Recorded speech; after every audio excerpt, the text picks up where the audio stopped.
So ayan mga kadrama-rama, alam ko po inaabangan nyo po no, yung next na mangyayari po dito sa Abot Kamay na Pangarap dahil sobrang nakaka-tense na nga po no. At saka nakaka-excite na nga din po talaga yung pinapakita talaga ni Director every episode dito sa Abot Kamay na Pangarap dahil alam naman po talaga natin ngayon na talagang namumuno na nga po talaga itong sila Madam Chantal at saka itong si Morgana as Moira nga po no, dahil malaki na nga po talaga yung shares nila or stockholder po dito sa Apex.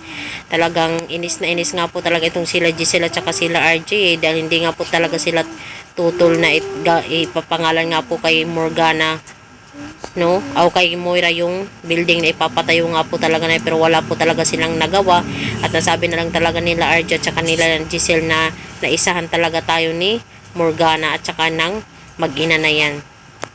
So ito namang si Eric, talagang alam naman po talaga natin na itong si Eric unang-una po talaga na dumating po dito sa Apex dahil nga po sa gusto nga po talaga niyang sa mga tanyag.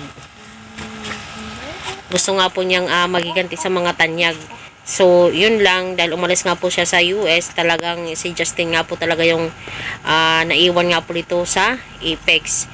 At alam naman po talaga natin kung ano talaga yung pakay ni Eric, kundi kunin talaga din sa mga tanyag yung Apex. So ngayon, malalaman talaga ni Eric na itong si Madam Chantal na yung parang namumuno dito. Talagang babalaan talaga ni Eric. Sasabihin niya na alam mo ang kaya kong gawin sa inyong mag-iina. Kaya kong itutuloy niyo ang mga plano niyo. Sasabihin ko sa mga tanyag ang totoo. Diba? Alam naman po talaga natin kung ano talaga yung katotohanan bakit nandito si Madam Chantal sa Apex. Dahil nga po yun sa paghihiganti nga po nila kasama itong si Moira as Morgana. So, possible talaga na itong si Eric na naman talaga yung mag-ano dito sa Apex, no? Or di kaya maging kakampi sila.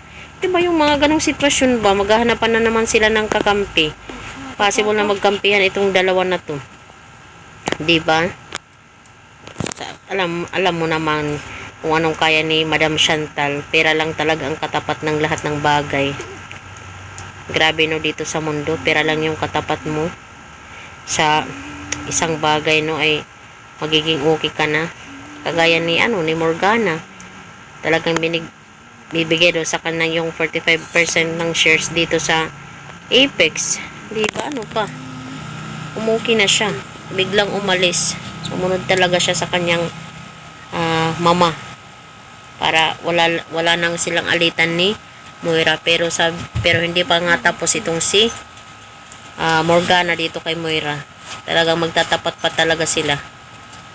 Lalong-lalo na pag napuno na naman itong si Morgana kay Moira. Talagang gusto talaga ni Moira na mawala na lang yung kapatid niya na half sister niya. Dahil noon pa man talaga hindi na sila magkasundo. Sana nga po ay sabihin na nga po talaga yung totoo na lang ni Morgana no.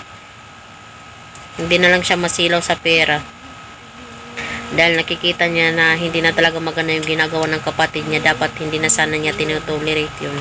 So yun lang po mga kadrama. Don't forget to please like, share, subscribe my channel. Abangan na lang po natin yung next na mangyayari. Bye!